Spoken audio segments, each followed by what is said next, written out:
So do you think there's a possibility that Trump, maybe in his talks with Putin, is able to recognize the movement to the multipolar world and agree to it? And even if Trump is talking about, Greenland and Panama, Canada, it's like Russia would be like, that's your sphere of the world. You guys back out of Europe because Europe is becoming this, it's between the United States and Russia and China, these two powers. It is the Yeah. buffer zone. It's dangerous how much influence the United States has in our encroachment towards this other huge sphere of power. We need some distance. That's what Right, Mearsheimer right. says.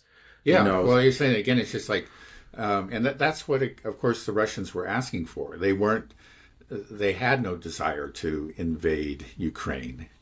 Um, Again, Putin made that clear. Even after the SMO began, he was immediately proposing neutrality and offering to remove his troops from, the territory that they had just invaded. Yeah, because if neutral countries are buffer zones, and there was a time when our own government recognized that. For example, I know that Eisenhower was all in favor of neutral countries between the East and the West, between the Soviet Union and Western Europe. He saw that reduced the chance of conflict, and it was good for both sides. We've just lost that. We've become that wisdom. We've lost that wisdom, and we've we're now global hegemonists and Western supremacists, basically, that just cannot abide by any sort of rival power, cannot abide the existence of any rival power. yeah. I mean, that's the scariest thing for me is this idea that we have to have primacy. And you hear that language, Mitch McConnell was saying that, Hmm. we need to ensure American primacy in the world. And we have over 800 military bases around the world. It's like, can you retract that, or does it have to come down to some type of showdown where we have, the challenger is going to come up, which is Russia and China, and in my opinion, these in Iran, these powers combined definitely can defeat the American empire, whatever we throw at it, and it would be catastrophic for the world if it happens. But it's just like we are the old lion, with our pride, and there's young upstarts. Our time is done. The age of primacy is over. But we're not even saying that there's going to be a new head of this pride. We're saying that Right. it's going to be a multipolar one. You have your own area, we have our own area, and if we fail to recognize that and allow that to happen, then kind of what you're telling me is that we're headed for some type of inevitable clash, or maybe just some type of collapse instead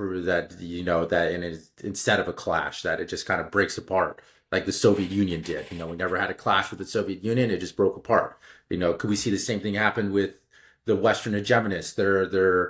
The American empire just collapsed like the Soviet Union did without having to start a massive global war. Yeah. Well, yeah, there are all kinds of possibilities. I'm not going to, I don't have a crystal ball. I mean, it's clear, there are certain trends that are obvious and will continue into the future. And I think one is one trend is the rise of the multipolar world.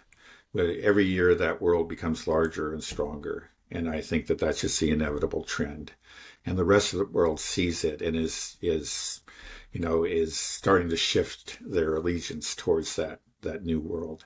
Um, and then on the other hand is Western hegemony. It's on its way out. It's in decline, relative decline anyway. And but how that's going to play out, I just don't pretend to know. I don't have a crystal ball. Will it, end in a conflagration? I mean, it's possible. We've seen that just sort of been a lashing out and a refusal to accept, this decline gracefully. They could, again, as we said many times, the leaders of the West could just accept this multipolar world and actually do very well in it. They've become part of it and become like one of the most important pillars within this new edifice, and it would be and prosper because of it. It would especially be good for Europe um, because at the present time, Europe has made itself just entirely dependent on the United States it's rejected the multipolar vision. It's embraced the hegemonic vision, and as a result, it really has, it's made itself just utterly dependent again on the U.S. By cutting itself off from Russia and China and from these other powers, it's lost any kind of bargaining position or any options that it might have. It's just it simply has to accept American dictates. And so we've seen the consequences. We're witnessing the deindustrialization of Europe. It's been very, very detrimental to Europe. It's actually kind of painful to watch. Again, there are a few parties that are waking up and are ringing the alarm bells about it within Europe, but they still don't have power. Yeah, the thing is, like within the U.S., you still have maybe somewhat analogous to what you have in Israel. You have these. I think the problem is, much more pronounced in Israel. The peoples that are Zionism is such a powerful force, and it's just sort of a question of how extreme a Zionist you are. But in the U.S., it's kind of accepted that we're supposed to be number one. Like every politician that runs for office always has to repeat those things. Like, we're the greatest country in the world. Yeah, and we will remain so, or we're, and nobody's saying that, maybe we should actually kind of accept this new world. Things have changed since the end of World War II. That was really a very, unusual set of circumstances. Much of the world have been laid to waste by the wars, but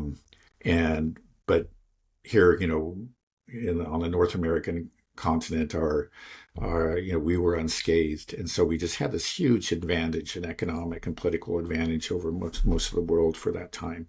But those, that was 80 years ago. And the world has changed. There's just no longer the same kind of imbalance of power.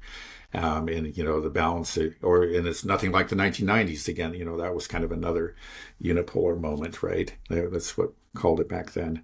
But that was 30 years ago, and the world has changed a lot since then.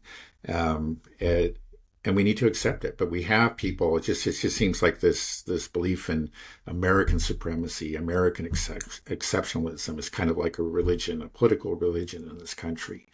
And just as it makes compromise almost impossible with Zionism, the devotion to Zionism makes compromise impossible within Israel. This devotion to American exceptionalism makes it hard for us to compromise and to deal with reality, and to maybe gracefully retire from our position of primacy. And again, it would be very good to we could be remain a great power for centuries if we wanted to, and be prosper. But the thing is that we're in the grips of this vision, of us as essentially, the ruler of the world, that we have our sphere of influence, and it is the globe, and we're just not able to accept anything else. That is clearly just unsustainable.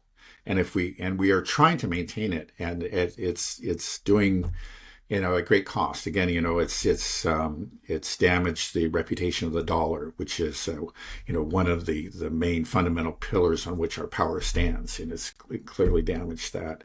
But then it's also, put us in conflict with, one of the great powers, that's Russia, and it can potentially put us in conflict with China, with Iran, and if we continue down this path, we're going to find ourselves on the losing side, I think, of a world war.